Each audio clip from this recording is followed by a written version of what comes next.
반갑습니다. 박도선이라고 합니다. 다시 한번 박수 치시죠.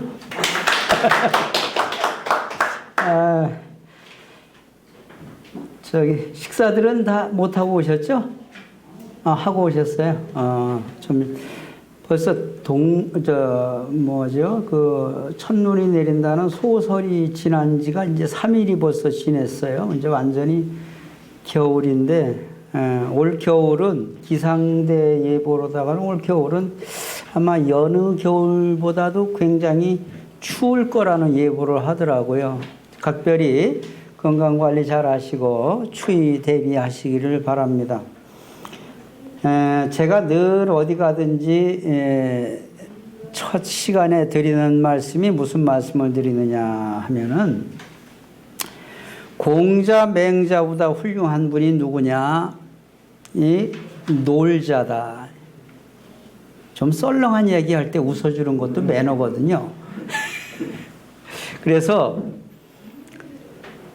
일도 놀듯이 하는 사람은 절대 지치질 않아요. 공부도 놀듯이 하는 사람은 절대 잊어먹질 않아요. 그런데 시험 성적 올리겠다고 밤새워 공부하는 놈은 시험 보면 끝납니다. 그래서 공자님 말씀이 뭐라고 했느냐? 아무리 아는 게 많아도 좋아하는 놈을 넘어가지 못하고, 아무리 좋아하는 게 많아도 즐기는 놈을 따르지를 못한다. 그래서 그걸 유명하게 지지자는 불효 호지자요, 호지자는 불효 낙지자라 그랬어요. 그래서 그것이 우리 한국에 와서는 피할 수 없으면 즐겨라 그랬거든요. 그래서 인생 100년, 그 귀천이라는 시를 쓴 천상병 선생은 소풍 왔다 간다 그랬죠. 우리 그냥 소풍이라는 것은 즐겁잖아요. 가기 전날서부터 즐거운 것이고 갔다 오면서도 하루 즐겁게 지내는 것이니까, 오늘 저녁에도 여기 여러분들이 이제 평화대사 교육받으러 오셨다 하지 말고 또 다른 인생에 무언가 즐거움을 찾기 위해서 오셨다, 이렇게 생각을 하셔야 돼요. 이 가평이라는 것을 저는 이렇게 이야기를 해요. 더할 가짜에다가 평평할 평자를 쓰잖아요. 그 평자는 평화를 말하잖아요. 이게 평화를 더해주는 동네가 가평군이다. 그래서 가평군에 사시는 분들은 아마 집안에 전쟁이 좀 있긴 있죠. 좀 있긴 있죠. 있어도 전쟁을 하는 사람들에게 물어보면 평화를 위한 전쟁이라고 해요. 전쟁은 반드시 무엇을 위한? 평화를 위한 전쟁이다, 이렇게 말하거든요. 그래서 여하튼 오늘 이 시간 기왕 이렇게 만나셨으니까 무언가는 여러분들의 인생이 새로운 평화의 주인공으로 나서기 위해서 한 시간 즐겁게 뭔가 이렇게 즐기러 오셨다, 이렇게 생각을 하시자고요. 아셨죠? 인생의 주인공은 나다. 그래서 여러분 가지고 계신 것은 제가 제일 먼저 3월 달에 여기 왔을 때 만든 교재입니다. 그래서 내용은 같습니다만은 계절에 따라 업그레이드를 했기 때문에 제 PPT가 조금 다를 수가 있으니까 내용은 같다, 그렇게 보시면서, 이 당나라 때, 중국 당나라 때 임제 선사의 임제록에 나오는 말이에요. 아주 유명한 말이죠. 어디 가든지 그 자리의 주인이 되라. 그리고 입처계진이라는 말은 내가 있는 곳이 진리다 그랬는데, 사실은 이것을 저는 다시 바꿔서 해석을 하고 싶어요. 무슨 해석을 하고 싶으냐 하면은, 내가 있는 곳이 내 스스로가 내가 진리가 돼야 된다. 쉽게 말하면 내가 진실해야 내 있는 곳이 진실한 세상이 된다, 그 말이죠. 그래서 수처작주 입처계진이라는 것은 주인의 의식을 가지고 어디 가든지 살아간다 하는 말씀을 드리는 것입니다. 여러분, 코로나 이야기를 안 할 수가 없는데 벌써 코로나가 만 2년째예요. 뭐 주변에도 이제 코로나 때문에 많이 힘들어 하시고, 그리고 특히나 이게 청평이나 이 설악 쪽에 계시는 분들은 코로나 검사 받느라고 하도 코를 많이 쑤셔가지고 코에 모이가 났다 그러더라고요. 코로나 검사 맡으려면 여기를 쑤셔야 되거든요. 그래서 코로나에 대한 이해를 좀 하고 넘어갑니다. 여러분, 코로나가 오늘까지의 상황인데 이게 대단한 거예요. 전 세계적으로 2억 6천만 명의 확진자 나왔어요. 그리고 520만 명이 죽었어요. 우리나라는 약 300 몇십 명이 죽었죠. 그래서 사망자가 3,400명 이제 오늘까지 이렇게 돌아가셨는데, 여러분, 그 1년에 독감이나 감기 환자로 죽는 사람이 우리나라에서 평균 2,000명에서 3,000명 사이를 왔다 갔다 합니다. 그런데 워낙 큰 코로나 때문에 감기 환자, 독감 환자, 알레르기, 비염 환자들이 엄청나게 줄어들었어요. 이건 뭐냐 하면은 워낙 센 것이 오니까 작은 것들은 다. 그래서 요즘 그 내과가 굉장히 할 일이 없어졌다. 감기 환자들이 없으니까 워낙 센 것을 막다 보니까. 그래서 이렇게 많은 희생자들이 있는데, 이 코로나에 대해서 우리가 한번 좀 배우고 넘어갈 필요가 있습니다. 여러분, 지금 현재는 문명이 변하는 겁니다. 문명이 변한다라는 것은 우리가 이미 2000년을 넘어왔잖아요. 이게 문명이 변하는 시점에 있는데, 역사의 주기가 2000년으로 바뀌거든요. 역사의 주기가 작게는 100년으로 바뀌고, 한 나라가 크게는 전 인류 역사가 2000년 주기로다가 주기설을 바꾸고 있습니다. 그래서 이 문명이 바뀌게 되면은 우리 사람들에게는 이게 문화권으로 자리 잡아요. 문명이 바뀌면 문화가 된다 그 말이에요. 바뀐 문화 속에서 살게 된다. 그래서 문명의 변화를 가져오는 3대 요인이 있습니다. 이것은 여러 가지 요인이 있는데, 제가 이제 규정 짓는 거에 3가지의 큰 요인이, 첫째는 뭐냐 하면 전쟁입니다. 여러분, 전쟁이 나게 되면은 완전히 패전국은 승전국의 문화로 그냥 스스로 들어가게 됩니다. 그래서 우리가 일제시대에 30년, 40년을 경험했기 때문에 아직도 일제의 잔재가 뿌리 뽑히지 않는다, 그 얘기를 하는 거란 말이에요. 그래서 문명을 바꾸는 것이 전쟁, 그 다음에 또 하나가 뭐가 있느냐면 자연재해라는 거예요. 이 자연재해가 뭐냐? 쓰나미로 한 동네를 쓸어간다든가, 아니면 산불이 온 동네를 또 한 번 휘감는다라든가, 그리고 또 하나는 뭐냐 하면은 여러분 폼페이 최후에서 보듯이 화산이 폭발해서 한 동네가 없어진다든가, 이게 문명을 바꾸는 거. 그런데 전쟁과 자연재해는 국지적인 문명을 바꿔요. 그렇게 큰 문명을 바꾸진 않아요. 세계적으로 문명을 바꿔온 것은 뭐냐 하면은 바이러스입니다. 바이러스가 세계적인 문명을 바꿨는데, 여러 가지 설명을 드릴 것 없고, 저는 크게 3가지의 바이러스 얘기만 하려고 합니다. 문명의 가장 큰 변화를 가져온 것은 첫째, 14세기 중엽의 패스트라는 거예요. 패스트. 이 패스트가 유럽의 인구의 3분의 1을 죽였다라고 말하잖아요. 그때 당시 인구가 얼마나 됐었느냐 하면은, 패스트 때 세계 인구가 4억 5천이었습니다. 4억 5천이었는데 확진자가 1억 명이 넘었습니다. 그리고 죽은 사람도 보수적으로 보아서, 적게 보아서 약 7천만에서 유럽 인구가 반이 죽었다니까요. 그래서 이 패스트는 어떤 결과를 가져왔느냐, 이렇게 생각하시면 돼요. 인간은 위기에 닥쳤을 때 거기에서 그냥 포기하고 마느냐, 아니면 그걸 극복하려고 하느냐. 인간은 끊임없이 위기 상황에서도 기회를 엿보면서 문명을 발전시키면서 극복하려고 했거든요. 그게 중세시대 패스트가 가지고 온 것은 뭐냐 하면은, 중세시대에서 완전히 근대 시대로 근세 시대로 넘어간다 그 말이에요. 그러면서 카톨릭 체제 하나밖에 없던 데서 문예부흥과 종교개혁이라고 하는 거대한 양대 산맥을 통해서 근세 시대로 넘어가면서 인간의 문명이 훨씬 발전됩니다. 패스트 이전보다 패스트 이후가 인간의 문명이 급격하게 발전돼요. 그 패스트를 통해서 그 이후에 나타나는 것이 우리가 학교에서 배웠던 다빈치라든가 미켈란젤로, 라파엘로 뭐 이런 유명한 거장들이 그때 당시에 완전히 우후죽순처럼 나타나가지고 근대 문명을 앞세웁니다. 그래서 카톨릭 체제에서 신교 체제로 넘어가는 것. 신교. 그리고 이때부터 뭐가 생겨나느냐 하면 의술이라는 말이 생겨나요. 여러분들의 의술이라는 말이 뭐냐면 우리가 병원에 가서 메디칼이라고 하는 말을 쓰잖아요. 메디칼.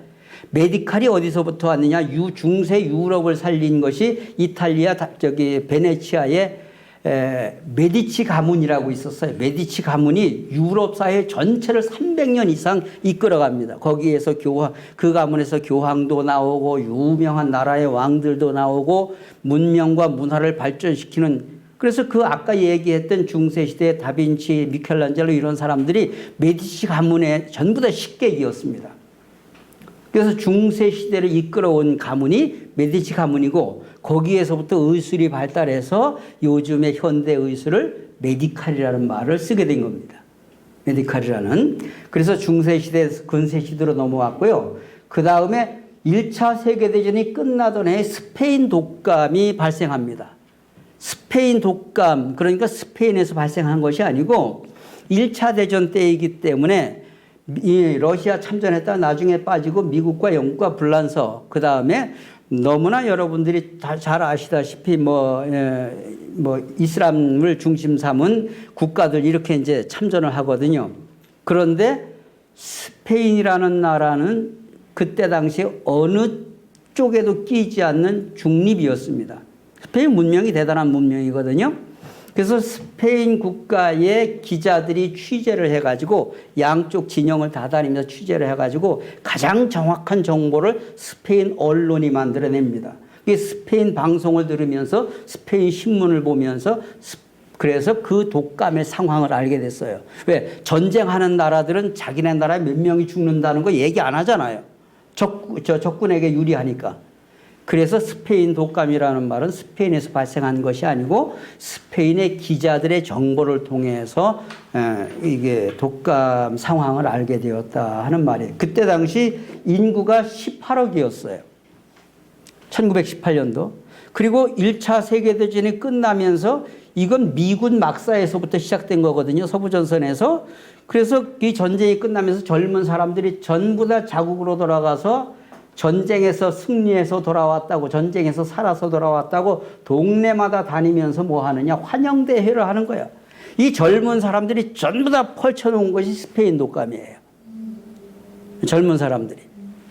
그래서 그때 당시에 확진자가 세계적으로 약 5억 정도 됐다 그러죠. 그리고 죽은 사람은 약 많게는 1억까지도 보고 있습니다. 많게는. 이거는 인터넷 치면은 다 나오는 이야기들입니다. 우리나라도 14만 명이 죽습니다.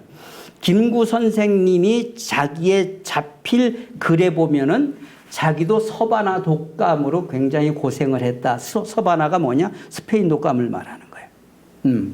그리고 일본이 30만이 죽고 미국이 55만, 그리고 인도가 1300만이 죽습니다. 인도가 아시아에서도 엄청난 피해를 봤다고 말이죠.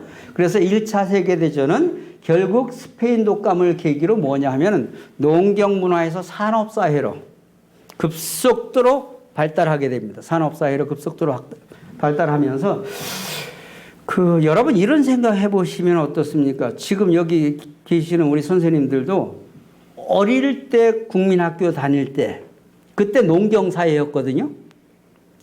그래서 50년 전에 농경사회나 500년 전에 농경사회나 1000년 전에 농경사회나 똑같은 농경사회였어요. 그런데 이것이 새마을운동을 통해서 급격하게 우리가 산업화에 성공을 하고, 그리고 지금 현재는 뭐냐 하면은 3차 산업을 넘어 4차 산업 AI까지 가는 거란 말이에요. 그러니까 옛날에는 10년이면 강산이 변하는데 지금은 일주일이면 강산이 변해버립니다. 엄청난 시대가 되었단 말이에요. 그러니까 아이들이 하는 언어를 어른들은 알아듣질 못합니다. 알아듣질 못해요. 전혀 다른 세상에 살고 있는 아이들이란 말이에요. 그래서 그런 면에서 이제는 산업사회 구조도 완전히 변해가잖아요. 완전히 굴뚝시대가 다 없어졌잖아요, 이제는. 그리고 이제 시작되어진 코로나. 코로나도 제가 이게 쉽게 그렇게 끝날 것 같지는 않다. 그래서 정부에서도 세계적으로다가도 위드 코로나, 코로나와 함께. 그래서 제가 늘 드리는 말씀이 지금까지 바이러스를 이겨본 역사가 인류 역사 가운데 없습니다. 아무리 의술이 발달해도.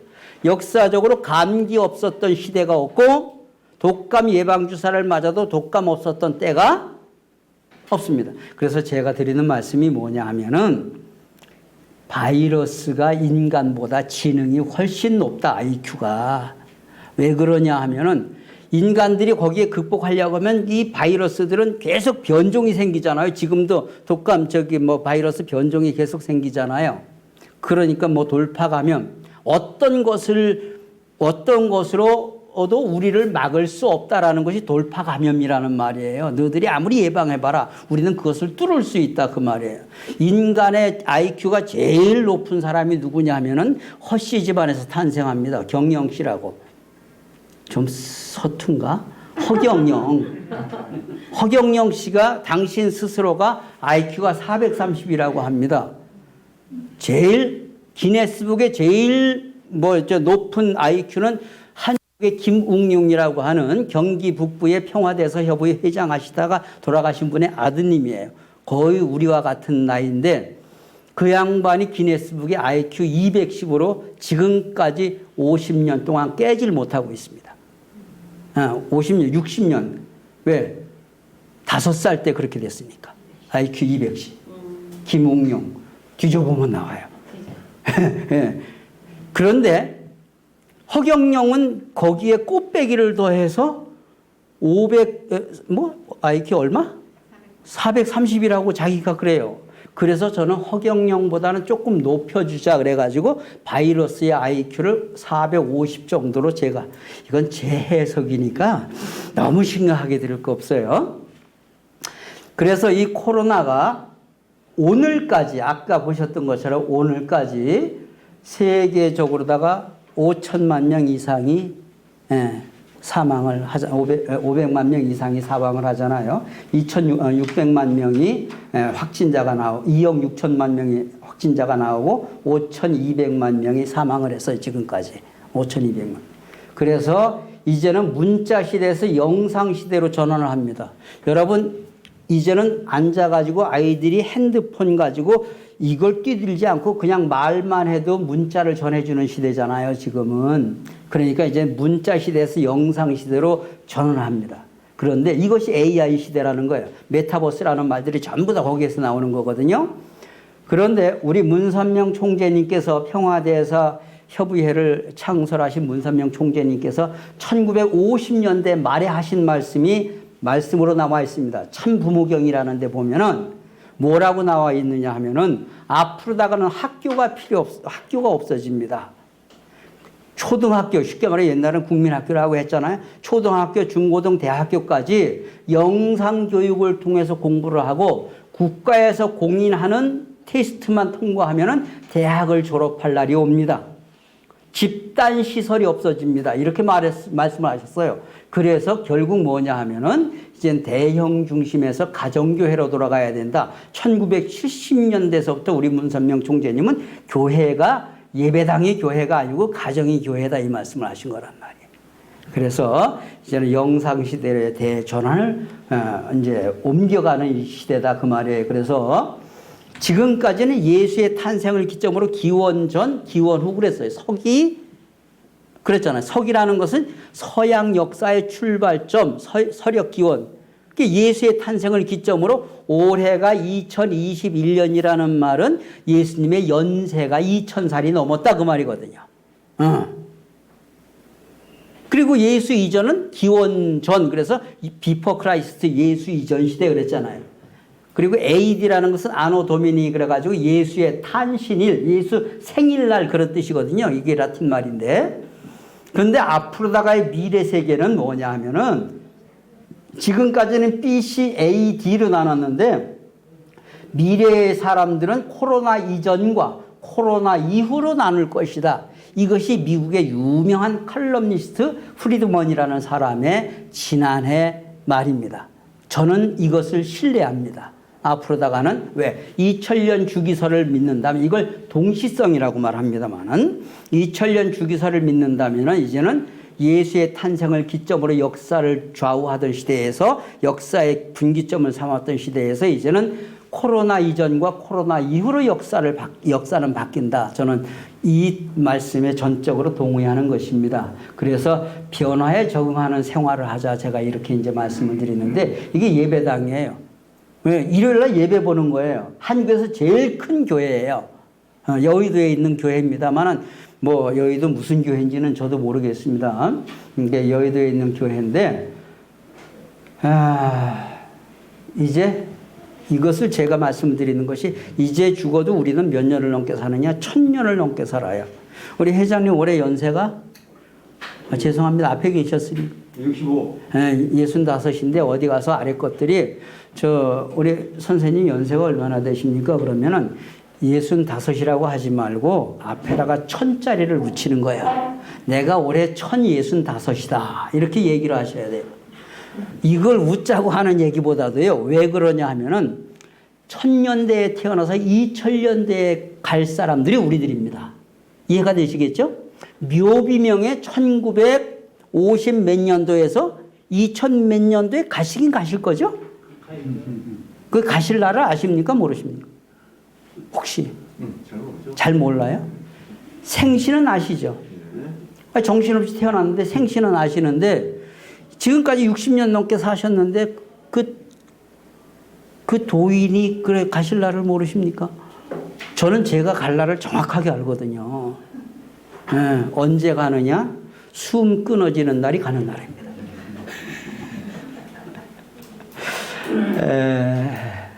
한국은 그래서 도인들만 살잖아. 여기는 경기도, 전라도, 함경도, 평안도 그 도자가 그 도자예요. 길거리에 가다 보면 도를 아십니까 하는 사람들 있잖아요. 그 사람들한테 제가 아니 도도 모르는 사람이 있느냐 그래요. 그 도가 뭔지 아십니까? 도가 뭡니까? 그럼 나는 강원도 사람이다. 뭘 알고자 하느냐 그래요. 제가 강원도 탄신이고. 근데 그 도자는 뭐냐 하면은 머리를 싣고 다니는 수레거든요. 그게 머릿속에 무슨 생각이 있느냐가 그 사람의 도예요. 예수 믿는 사람은 예수의 도를 믿는 것이고 절에 다니는 사람은 부처님의 도를 믿는 것이에요. 말씀 이해가 되세요? 그래서 도를 아십니까? 라고 하는 말은 길이라는 거예요. 길. 사람 사는 길을 가르쳐 주는 것이 종교이듯이 걸어가는 길이 있잖아요. 사람도. 그래서 사람은 길이 두 가지가 있어요. 몸은 인도로 가는데 마음은 천도를 따라 사는 거예요. 천도를 벗어난 것을 외도요 타락이라고 하는 거거든요. 이것을. 그래서 그런 의미에서 이제 21세기는 대개벽의 시대예요. 개벽이라는 것은 뭐냐 하면은 벽이 갈라진다라는 거예요. 벽이 갈라진다. 이 개벽이라는 것을 개벽이라는 것을 현대적인 용어로 뭐라고 하느냐? 문명이 변한다. 이렇게 보는 거예요. 개벽은 뭐다? 문명이 변하는 것을 개벽이라고 하는 거예요.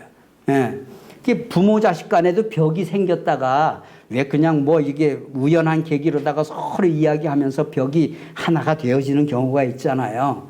그래서 이제 20세기에서 21세기로 넘어왔다. 1000년의 변화다. 그렇기 때문에 이제는 20세기까지 가졌던 고정관념으로 21세기는 살아갈 수가 없다라는 말씀을 제가 드리고 싶어서 이 말씀을 드리는 것입니다. 말씀 이해가 되시겠죠?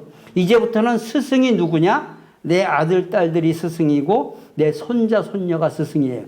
걔네들한테 배우지 않으면 할아버지, 할머니들은 스마트폰을 사다 줘도 쓰지를 못합니다. 좀 실감이 되십니까? 아유. 자, 그리고 이 새로운 개벽의 시대, 문명이 변하는 이 시대에 살아가는 주인공들이 가져야 할 마음 자세를 말하는 거예요. 이게 뭐냐? 공사가 분명해요. 공과 사가 분명해야 된다. 그 다음에 옳고 그름에 대한 이해를 해야 된다. 여러분 사람이 싸우는데 아이들이 싸우고 동네 아줌마들이 싸우는데 가가지고 어느 여자가 더 선한 여자고 어느 여자가 더 악한 여자나 그걸 따지지 않습니다. 누가 잘못했냐? 누가 잘했냐? 시시비비를 가리는 것이 동양사상이다. 그 말씀을 드리는 것입니다. 말씀 이해가 되시겠죠? 예. 그래서 아이들이 싸운다고 아이들 불러다 놓고 야 이놈아 어떤 놈이 악한 놈이냐 어떤 놈이 선한 놈이냐 이걸 따지지 않고 누가 잘못했냐 이거를 따지는 거예요. 옳고 그름에 대한 이해가 돼야지 선과 악은 적을 만듭니다. 그래서 21세기는 절대 선악개정으로 세상을 보면은 안 됩니다. 그래서 살아가는 방식이 다를 뿐이지 틀린 것은 아니다. 저 사람 생각과 나의 생각이 좀 차이가 있으니 그걸 줄여나가는 것이 소통이라는 거예요. 소통, 대화, 커뮤니케이션. 이걸 우리 가정연합에서는 평화대사님들은 뭐라고 하느냐. 수수작용을 잘해야 된다. 이렇게 말하는 거란 말이에요. 그리고 뒤에 나오는 정사에 대한 문제를 좀 봐요. 바를 정자, 사악할 사자거든요. 여러분, 요즘 사회적으로 다 이제 뉴스를 보기만 하면 나오는 것이 대선 후보들, 대선 여야에 이미 확정되었죠. 여당 후보, 야당 후보가 확정되었잖아요. 그래서 후보들이 이제 활동을 하고 있는데 사실 정치인들의 싸움은요. 고위 관료들의 싸움이에요. 그 사람들끼리 싸우면서 결국 그 싸움이 선할 때는 싸움이 정의로울 때는 그 이익은 누구에게 돌아오느냐? 백성에게 돌아옵니다. 그들의 싸움이 절대 잘못됐다고 할 필요는 없고 아 저렇게 살지 말아야 되겠다. 이런 교훈만 배우면 됩니다. 근데 이번에 이 대선 후보들을 보면서 뭐라고 하느냐? 찍을 사람이 없다. 네, 이렇게 얘기해요. 그래도 저는 찍어야 된다. 이렇게 말합니다. 왜? 이건 주권이죠거든요. 네, 분명히 선거는 해야 되는 것이니까. 그래서 그런데 여기서 뭐가 문제냐면은 공과 사에서 공적인 것이냐 개인적인 것이냐에서 사적인 이익이 자꾸만 극대화되어지면 사악한 사람이 될 수가 있습니다. 여기에 대해서 주목하자는 말입니다. 자기는 처음에는 명분을 만들어야 내가 그런 것은 사실 뭐 이러면서 자꾸만 명분을 만들어 가는데 그 명분이 강화되면 남을 해치는 결과를 가져와서 결국은 사악한 사람이 될 수가 있다라는 말입니다. 이해가 되시겠죠? 그래서 우리 문선명 총재님께서는 믿지고 살아보자 이것을 남을 위해서 살라 이렇게 말씀하십니다. 절대 나는 손해보더라도 남을 위해서 사는 것이 선의 기준이다. 이렇게 말씀을 하십니다. 그리고 이제 앞으로다가 사회의 구조는 아까 조금 말씀드렸듯이 우리의 최종의 목적지는 가정이다. 그 말이에요. 그래서 이제는 20세기에 벌어진 것이 뭐냐면 대형이에요. 그것이 동네에서 슈퍼라는 말로 나타나서 슈퍼마켓. 그러다가 이제 대형 마켓들이 막 나타났잖아요. 이게 1차 대전 이후에 이제 산업사회와 더불어서 2차 대전과 더불어 세계 금융시장과 산업 구조가 바뀌면서 대형 중심에 세계적인 도시도 대형 중심으로 돌아가요. 워싱턴, 뉴욕, 그 다음에 북경, 동경, 서울 뭐 이런 것으로다가 대형 도시 중심으로다가 문명이 변하다가 이제는 대형 도시들이 거의 다 이제는 막을 내릴 때가 됐다 그 말이에요. 그렇기 때문에 서울이 탈서울 그래가지고 서울 인구가 급격하게 줄어가지고 요 최근에 겨우 900만 밑으로다가 떨어진 거예요. 900만 아래 위로 지금 돌고 있는 거예요. 1000만 도시라고 했다가. 그래서 이것이 종교에 나타난 것이 대형교회예요. 메가처치 이렇게 했어요. 대형교회. 예. 한국에 세계적인 대형교회가 6개나 있습니다. 제일 큰 교회가 아까 보았던 순복음교회라고 하는 것인데 뭐 엄청난 예배 인원이 있었잖아요. 그런데 순복음교회도 이제는 뭐냐 하면은 대형교회 가지고는 살아남을 수 없다. 분당에 있는 이찬수 목사라는 분도 자기 교회가 2, 3만 명 예배를 보는데 나는 3,000명만 예배를 보겠다. 전부 다 목사 한 20명을 만들어가지고 너희들이 다 가져와서 이제 자기끼리 먹고 살아라. 나는 어떤 재정권도 어떤 인사권도 행하지 않을 테니까 이제는 소형 중심으로 가야 살아남는다. 이것이 이제 세계가 지금 현재 가고 있는 길이란 말이에요. 그래서 그 소형 중심으로 가면서 우리 가정연합의 참가정운동이 이제 그 대표적인 예고, 카톨릭에서도 성가정 운동이라고 해가지고 벌써 40년 전서부터 성가정 운동을 해오고 있는 거예요. 그래서 이제는 대형 중심에서 소형 중심으로다가 돌아간다. 그리고 이것을 뭐라고 하느냐 하면은 이제 지역 중심으로다가 이제 문화가 돌아가는 것이다. 이렇게 보시면서 현대 사회에서 이분의 역할, 예수의 이전 565년 전의 석가가 예수 이후 마호메트가 탄생합니다. 570년 지난 뒤에 예수의 탄생을 기점으로 기원전 기원후 했는데 이 1000년 전에 태어나신 분들의 어른들의 말씀을 가지고 2000년 2500년 동안 우리가 먹고 살았습니다. 모든 문명이 저분들의 말씀을 통해서 기독교 문명이건 이슬람 문명이건 동양 문명이건 전부 다, 그리고 철학과 사상이 저분들의 말씀에 의해서 나왔거든요. 그런데 지금까지 2000년 2500년 동안 선이 악을 이겨본 적이 없습니다. 쉽게 말하면 이렇게 보시면 돼요. 동네에서 악한 사람들이 무리지어서 돌아다니면은요, 선한 사람들이 그걸 당해내지 못해요. 그래서 그것을 뒤에서 한설인 것으로서 만들어낸 것이 권선징악이라는 문학과 예술로 나타나는 거예요. 왜? 아유, 더러워서 피하지 내가 뭐 무서워서 피하나. 그리고 선한 사람은 숨어요. 근데 악한 놈들은 자기의 결점을 더 보완하기 위해서 더 악한 놈들하고 자꾸만 무리를 짓고 결탁을 해요. 그래서 지금까지 역사는 선이 악을 이겨본 역사가 그렇게 크게 없습니다. 근데 그것이 전환점이 20세기에서 1차 대전, 2차 대전이 기독교 연합 국가들이 승리를 해가면서 이제는 선이 악을 넘어설 수 있는 그런 가능성을 보게 된 거란 말이에요. 이 말씀이 이해가 되십니까 좀? 그래서 그런 측면에서 우리가 이제 문선명 총재님, 평화대사 교육을 시키시는 문선명 총재님의 행복론은 과연 어디에서 오느냐 하는 것을 좀 말씀을 드리도록 하겠습니다. 여러분, 제게 주어진 것이 8시까지인데 사실 중간에 좀 쉬었다가 한 10분 쉬었다가 8시에 하니까 이게 쉬었다가 다시 시동을 걸려면은요, 겨울철에는 굉장히 힘들더라고요. 그래서 조금 빨리 끝내고 여러분들 시간을 좀 드리려고 하는데 괜찮습니까? 네, 어디 가든지 교육을 하는 게 참 쉬운 게 졸다 보면 끝나요. 좀 썰렁한가?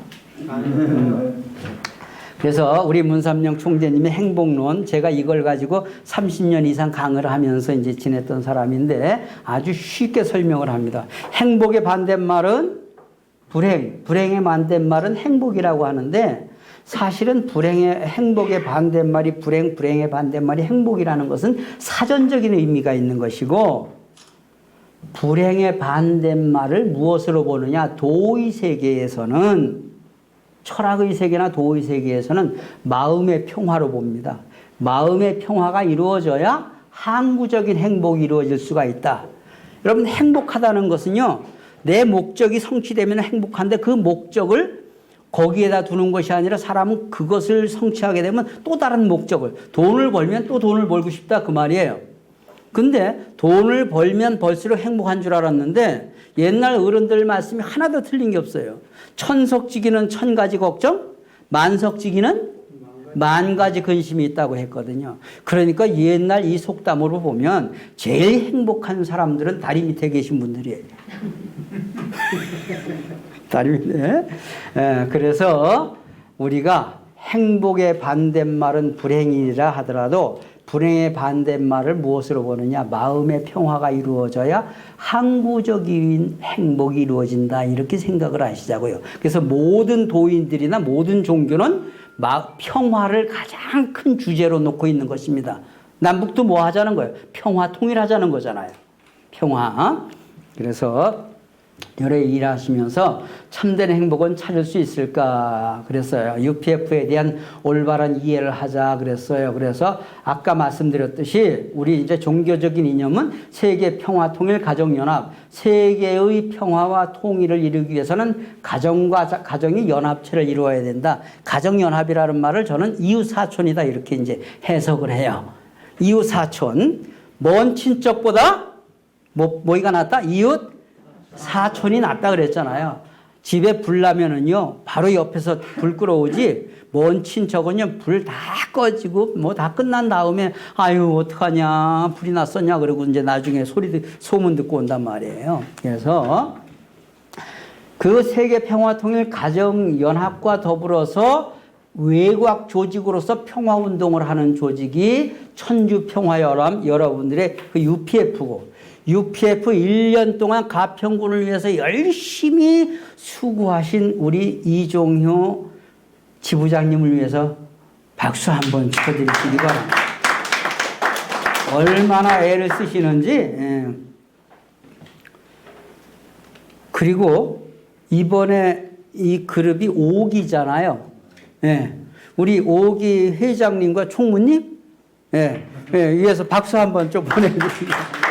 예. 오늘 저녁에 저한테 저기 밥 사주신 분은 안 오셨나? 오셨어요. 그 가운데 계시네. 저녁 잘 먹었습니다. 밥이 사랑입니다. 꼭 기억하겠습니다.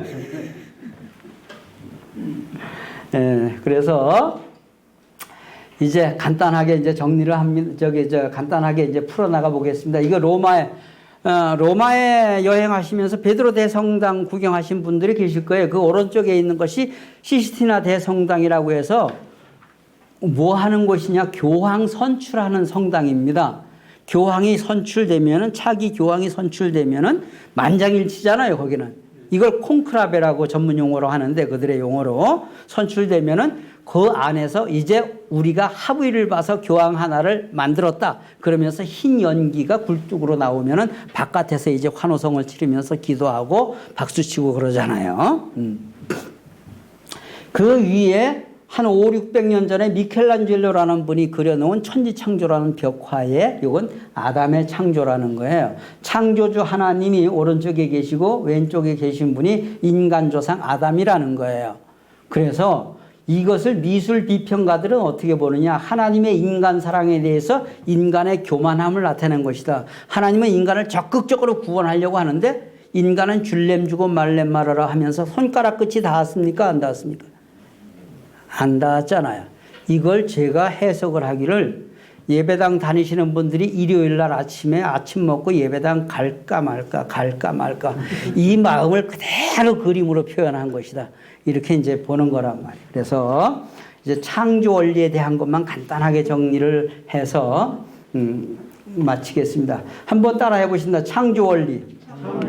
창조 원리라는 말은 원리가 있다.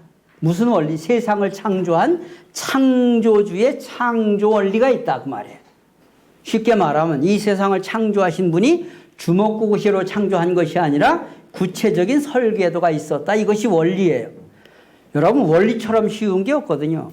사람도 살아가는 원리가 있잖아요. 야, 이놈아, 사는 법을 배워야 돼. 그러잖아요. 그래서 부모는 자식이 바깥에 나가면 항상 해주는 말이 차 조심하라, 길 조심하라, 나쁜 놈 조심하고 해 떨어지기 전에 집에 들어와라. 그러잖아요. 이게 사람 사는 원리를 가르쳐 주는 거예요. 그리고 물이 위에서 밑으로 흐르는 것이 자연의 원리예요. 사계절에 바뀌는 것이 하늘의 원리예요. 여러분, 사계절이 이 순환의 법칙이요. 이것이 기적 중의 기적입니다. 수천 년 지나도 한반도에서 사계절의 변함은 변하지 않잖아요. 만에 하나 여름에 눈이 내린다라고 하면 이건 기적이라고 하지 않고 재앙이라고 합니다. 재앙. 이해가 되시겠죠? 그래서 이 순환 법칙을 거스르는 것은 재앙이라고 하고 이 자연의 순환을 뭐라고 하느냐? 원리라고 한다. 그 말이에요. 그래서 우리가 지금 숨 쉬고 밥 먹고 살아가는 것도 기적 중에 기적이다. 이렇게 생각하시자고요. 창조 원리에 대한 공부를 이해합니다. 창조 원리를 알아야 하는 이유를 문선명 총재님께서는 이렇게 말씀하십니다.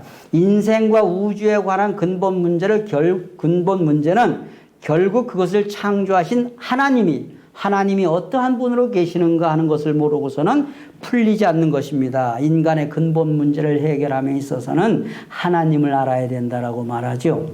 그러면 하나님에 대한 이해를 해야 되겠다 그 말이에요. 하나님에 대한 이해를 하기 위해서 이렇게 한번 여쭤봅니다. 하나님이 인간을 창조했습니까? 인간이 하나님을 창조했습니까? 좀 어렵나요? 네. 기독교적인 교리로 볼 때는 하나님이 인간을 창조했다는 말이 맞아요. 그런데 하나님이라는 인식과 하나님이라는 용어를 만들어낸 것은 누굴까요? 인간이죠. 그래서 이 얘기를 하자는 거예요. 언제부터 역사냐? 역사라는 것은 뭐냐? 문명을 중심으로 일어나는 거. 문명은 저 문자는 그럴 문자예요. 그를 알면서 서로 밝은 대화를 하고 밝은 소통을 하게 되었다는 것이 명자란 말이에요. 그래서 글자가 생겨나기 이전 시대를 선사시대라고 해요. 얼마 전에 전국의 선사시대 유적지를 강원도의 그 우종춘 박사님하고 같이 갔다 왔어요. 선사시대, 사람의 삶의 흔적은 있는데 기록이 없는 거예요. 그러면서 이제 가족 생활, 단체 생활을 하면서 내가 이 집에 왔다 갔다라는 것을 나타내기 위해서 뭔가 자꾸만 모양을 만들잖아요. 내가 왔다 갔다. 그러면서 생겨난 것들이 세계적으로 상형 문자라는 거예요. 각골 문자, 쐐기 문자. 이 문자가 만들어진 것이 단어고 단어가 연결된 것이 문장이에요. 그래서 모든 종교의 경전은 문자 시대 때 그 시대를 살았던 최고의 지성인들이 사람들을 교육하기 위해서 만들어 놓은 것이 경전이 불경이든 성경이든 따라니경이든 쿠란경이든 이해가 되시겠죠? 네. 하나님이 안 계신다라는 뜻이 아니고 그것을 인식하게 된 것은 문명 역사 이후다 그 말이에요. 그래서 이것을 역사시대라고 해요. 역사시대. 네. 상형 문자를 갖다 놓은 거예요. 그래서 모든 종교의 경전은 역사시대 때 나타난 것이다. 이해가 되십니까? 네. 그래서 그런 것을 우리가 이해를 하시면서 하나님이라는 호칭을 이해를 하자 그 말이에요. 여러분 우리는 하나님 하면은 예수 믿는 사람을 기점으로 해서 예수 믿는 사람들에게 복을 주고 안 믿는 사람은 벌을 주고 천당 보내고 지옥 보내는 채점자로서의 하나님만 알고 있습니다. 그게 200년 기독교회가 우리에게 가져다 준 뭐냐 하면 학습이에요. 다른 말로 세뇌라고도 할 수 있어요. 예배당에 안 다녀도 저 사람들은 하나님 믿고 천당 가려고 예배당 다니고 있어요. 이걸 우리가 알았잖아요. 그러면 천주교로 볼 때 230년, 장로교 감리교로 130년이에요. 우리나라로. 그러면 천주교가 들어오기 이전에도 우리 민족의 하늘은 계셨습니까? 안 계셨습니까? 계셨습니다. 이해를 하시자고요. 우리 민족의 하늘은 있었어요. 우리는 항상 하늘을 숭상하는 민족이었단 말이에요. 그런데 200년, 100년의 기독교 교육이 하나님 하면은 예배당에서 가르치는 하나님으로 우리는 그 사회적인 학습에 예배당 안 다니는 사람들도 물들어 있다 그 말이에요. 말씀 이해가 되시겠죠? 그래서 하나님이라는 호칭은 이렇게 보시면 돼요. 우리 원리에서 말하고 문천명 총재님이 가르쳐 주시는 하나님은 우주의 근본은 믿는 사람이건 믿지 않는 사람이건 우주의 근본은 하나입니까? 둘입니까?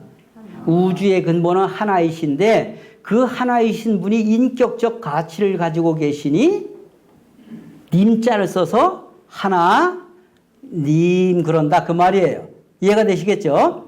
하나님, 요건 하나님이라는 용어를 언제부터 썼는가, 어떤 회의를 통해서 선정되었는가, 그건 조금 이따 말씀드리고요.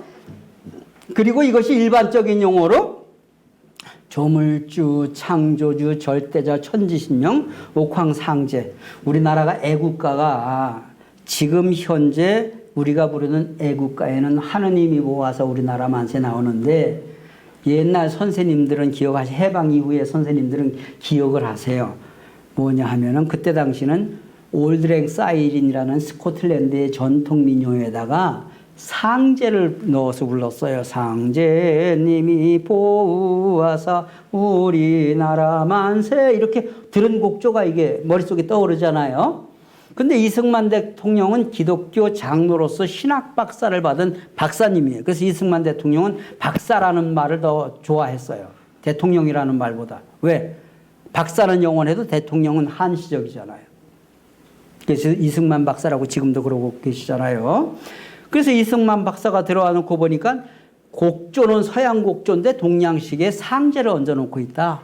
이것은 정말 언바란스다. 그리고 세계로 나갈 수가 없다. 그래서 그때부터 교육부의 교과서에다가 애국가의 하나님을 넣기 시작했단 말이에요. 이해가 되시겠죠? 그래서 요즘 공식 행사에 가서 애국가를 부르는데 절에 다니는 스님들이 참석하셔도 하느님이 모아서 우리나라 만세 그러지 뭐 스님이 모아서 부처님이 모아서 그거 안 합니다. 그래서 우리 민족에 하늘이 있었다 이 얘기를 하시면서 이것이 물리학으로 가면은 에너지라고 하는 거예요. 하나님도 안 계신 곳이 없고 에너지도 없는 곳이 없어요. 하나님이 전지전능하시다고 하는데 에너지의 조화는 이미 전지전능의 단계를 뛰어넘고 있거든요. 예. 그리고 이것이 동양철학으로 오면은 이걸 기라 그래요. 천기, 지기, 양기, 음기 모든 것을 기로 분석하거든요. 그렇기 때문에 동양학에서는 하늘을 어디로 보느냐? 이걸 그냥 하늘이라고 보는 거예요. 그래서 이걸 뭐라고 하느냐? 기의 무형적 존재를 하늘이라고 한다. 기가 형태가 없는 이걸 한문으로 청경자, 맑고 깨끗하고 가벼운 것은 하늘로 보는 것이고 기가 중탁자, 무겁고 탁한 것은 이것이 모양을 만들었기 때문에 이걸 땅이라고 보는 거예요. 땅에 있는 모든 것은 그래서 물도 기가 있고 돌도 기가 있고 나무도 기가 있고 풀도 기가 있고 전부 다 기가 있잖아요. 이해가 되시겠죠? 그래서 기의 무형적 존재를 하늘이라고 하기 때문에 기독교의 식대로 말하면 죽으면 하늘나라 간다라는 것은 하늘나라가 천동설 때 하늘나라하고 지금의 하늘나라는 달라요. 천동설이라는 것은 뭐냐? 지구는 가만히 있고 태양이 지구 주위를 돈다는 것이 이게 천동설이에요. 가톨릭에서 가르친 거예요. 그래서 우주의 중심이 어디냐? 교황이 계신 피에트로 대성당의 광장이에요. 베드로 대성당이란 말이에요. 성당 광장에 첨탑이 이렇게 있잖아요. 그 첨탑이 뭐냐? 광장 그 중앙의 첨탑이 하나님이 집단거리로 내려오신다는 거예요. 그런데 천동설에서 지동설로 옮겨가면서 태양이 중심이고 태양 주위를 수많은 별들이 돌고 있는데 지구도 태양 주위를 돈다. 수많은 티끌 같은 많은 별들 중에 가장 작은 게 지구고 지구에서도 가장 작은 땅덩어리가 로마고 로마에서도 제일 작은 바티칸이다. 세계에서 가장 작은 도시가 바티칸이잖아요. 하나의 국가지만은. 이해가 되시겠죠? 그럴 때 교황이 얼마나 성질이 났겠는가. 천동설에서 지동설을 부르짖을 때. 그래서 브루노라는 철학자는 지동설을 부르짖다가 화형에 처해지잖아요. 갈릴레오는 여러분들이 잘 아시다시피 그 70세 교황청에 가가지고 뭐야 사인을 할래 안 할래? 지동설을 믿을래? 천동설을 믿을래? 그래서 그냥 일단 목숨은 챙기고 봐야 되니까 그래 너희들이 말하는 천동설이 맞다. 그리고 사인을 하고 나오면서 그때 뒤돌아보면서 했던 말이 여러분들이 잘 아시는 미친놈들 그래도 지구는 도는데 이게 그 유명한 말이에요. 이해가 되시겠죠? 그런데 지금은 지동설도 정설이 아니에요. 왜냐하면 태양을 중심 삼고는 지동설이 맞는데 이 은하계를 중심 삼고는 태양계의 수많은 태양계가 또 은하계를 형성하잖아요. 그래서 이것을 우리 문선명 총재님은 모든 것은 돌고 도는 만유원력의 원리다 이렇게 말씀하시는 거예요. 만유원력. 그래서 이건 좀 어려운 얘기니까 그래서 하늘은 이게 하늘이다. 그래서 성경에서 말하는 하늘하고 우리가 보는 하늘하고는 좀 달라요. 영어로 말할 때는 이게 이 스카이나 저 스카이나 똑같은 창공이에요. 그리고 또 하나는 우주 공간, 스페이스, 우주 공간이 있어요. 그리고 또 하나는 종교가 만들어 놓은 하늘이 헤븐이라고 하는 천국. 이건 종교가 만들어 놓은 높고 거룩하고 아름다운 세계를 헤븐이라고 하는 말입니다. 네. 그래서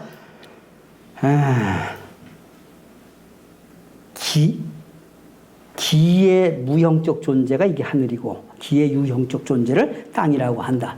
이 개념만 이해를 해 놓으시면 죽으면 하늘나라 간다라는 것은 육신은 흙으로 돌아가고 내 영혼은 그냥 보이지 않을 뿐이지 딴 데 가는 게 아니에요. 옛날에 무속인들은요. 사람의 영혼은 육신의 7m를 넘어가지 못한다는 요즘 뭐 12m까지 봅니다만은 그러면 높은 고층 빌딩에 사는 사람들은 귀신도 없는 거예요.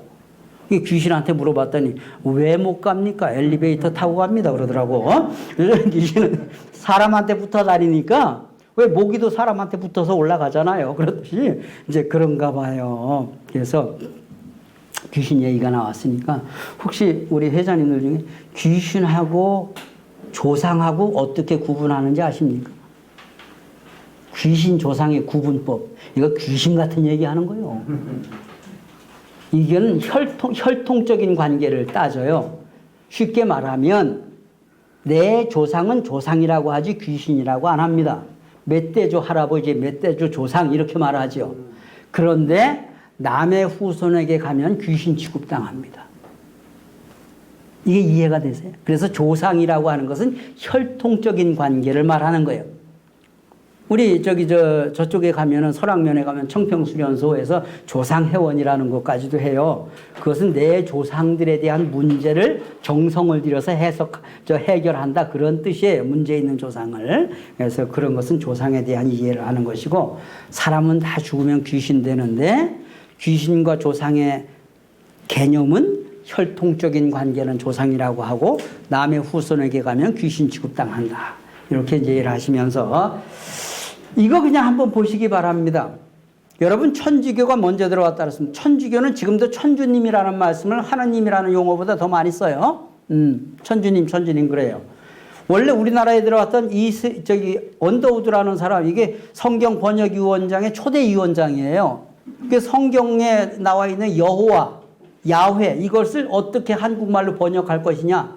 언더우드도 천주님이라고 처음에는 다 얘기했어요. 여기 나오는 사람들이 있잖아요. 언더우드, 아펜셀러, 게일, 레이놀즈 이런 사람들이 초대. 요보다 앞서 들어온 사람들이 여러분 이제 제중원을 이제 만든 분이고요. 그래서 이 사람들이 이제 어떻게 여호와를 만들까? 여호와를 어떻게 한국말로 번역을 할까? 상제나 천주가 좋다고 언더우드가 얘기했어요. 자기가 천주라고 지금까지 기도를 한국말로 했기 때문에. 그런데 그때 당시에 한국말을 한국 사람보다 더 잘했던 게일이라는 선교사가 이 게일이라는 사람은요 굉장히 한국어에 정통했기 때문에 한국의 우리의 구운몽, 춘향전 이런 것을 영어로다가 최초로 번역한 사람이에요. 영어로다가 한국의 이런 아름다운 이야기가 있다 그러면서 번역한 사람인데 이 사람이 하신 말이 이 얘기예요. 뭐냐면은 한국 사람들은 수천 년 전서부터 우상을 섬기는 것이 아니라 무형의 하늘을 받드는 민족이다. 그래서 이 민족의 하늘에다가 유일신의 의미 하나라고 하는 것에 존칭어 님자를 붙이면 한국에서는 전도가 대단히 좋고 다른 종교와도 쉽게 접근이 가능하다. 그래서 하나님이라고 하자. 그때 한국에 여기 학자들도 한 8명 있었는데 젊은 학자가 누구냐 주시경이라는 이 사람은 겨우 한국 나이 40에 돌아가셨는데 대단히 똑똑한 사람이었지. 40도 안 됐나? 그런데 이 양반이 이거 대단히 좋다 그래가지고 한국 사람들도 합의를 해서 한국의 성경에서만 여호와를 하나님으로 번역을 합니다. 한국의 성경에서. 전 세계 어디에도 이런 번역이 없어요. 일본은 그냥 신이에요. 그죠? 일본은 그냥 신이야. 그래서 좋습니다. 그럼 한국의 성경에서는 이후로다가 여호와를 하나님으로 번역을 합니다. 그래가 지금까지 이게 지켜져 나오고 있는 거예요. 그래서 하나님이라는 용어를 제가 일반화시키고 객관화시켜서 여러분들에게 말씀드린 거예요. 믿는 사람들에게 복 주고 안 믿는 사람은 벌을 주고 천당 보내고 지옥 보내는 지금까지 우리가 알았던 기독교에서 학습된 하나님이 아니라 우주의 근본이 하나다. 그리고 그 성경의 하나님은 한국에서만 그렇게 번역되고 있다. 말씀 이해가 되시겠죠? 네. 그러면 이게 이제 일반적으로 우리 나오는 거예요. 하나님. 개신교에서 부르는 말이다. 하느님. 이거는 이제 우리가 그냥 늘 하늘 찾았기 때문에 우리 문선명 총재님은 한 분이신 분이니까 한 분님이라고 해도 상관이 없다. 이게 말씀집에 나오는 거. 한 분이신 분이시다. 여러분 유일신이라는 말을 하는데 모세에게 나타난 하나님이 나 외에 다른 신을 섬기지 마라. 그래서 하나님은 유일신이라고 하는데 유일신이라는 말은 하나밖에 없다라는 말이 아니라 이미 모세는 다신주의였어요. 나 외에 다른 신을 섬기지 말라. 나밖에 다른 신이 있었다. 근데 그 다른 신들을 섬기면 나는 너희들을 그냥 두지 않겠다. 나는 질투하는 신이다. 이렇게 말씀하셨거든요. 쉽게 말하면 우리가 어디 가서 단체 사진 찍을 때 사진이 나오면 제일 먼저 보는 것이 나예요. 내 사진이 얼굴이 잘 나왔으면 사진 잘 찍은 거예요. 이게 유일신이요. 근데 여느 사람은 잘 나왔는데 내가 눈 감고 찍었으면 왜 하필 눈 감았을 때 찍어? 찍을 때 눈 감아놓고. 지가 찍을 때 눈 감았잖아. 그래서 수많은 신들 중에 하나라는 뜻이 유일이라는 말입니다. 하나밖에 없다면, 이거 정확하게 들어요. 하나밖에 없다면 유일이라는 말이 필요하지 않습니다. 이거를 예수 오시기 쉽게 말하면 지금부터 2300년 전에 중국의 사상가 해시라는 사람이 있었는데 이 사람이 뭐라고 했느냐. 지극히 큰 것은 밖이 없다. 지대무외. 지극히 작은 것은 아니 없다. 지소무내 이렇게 말했어요.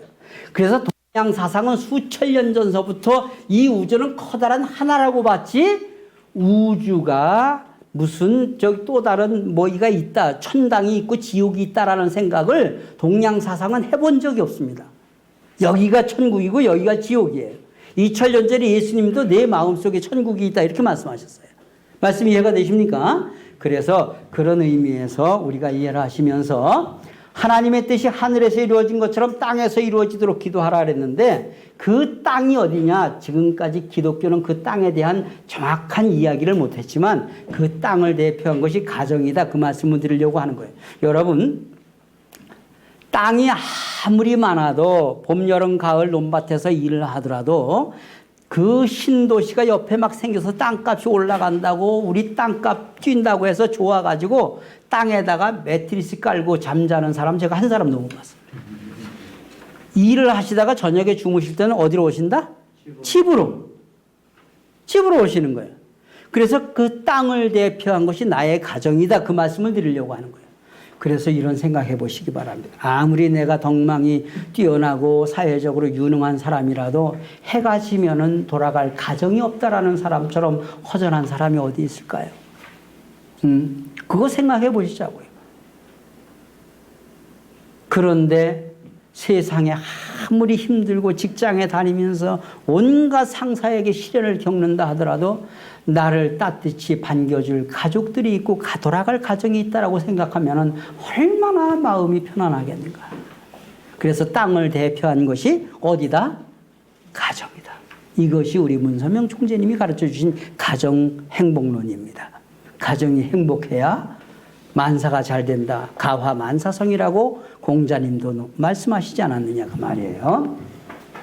자, 그래서 하나님은 어떻게 계시냐. 이건 신학적 문제이기 때문에 간단하게 넘어갑니다. 하나님은 어떤 종교든지 보인다, 보이지 않는다.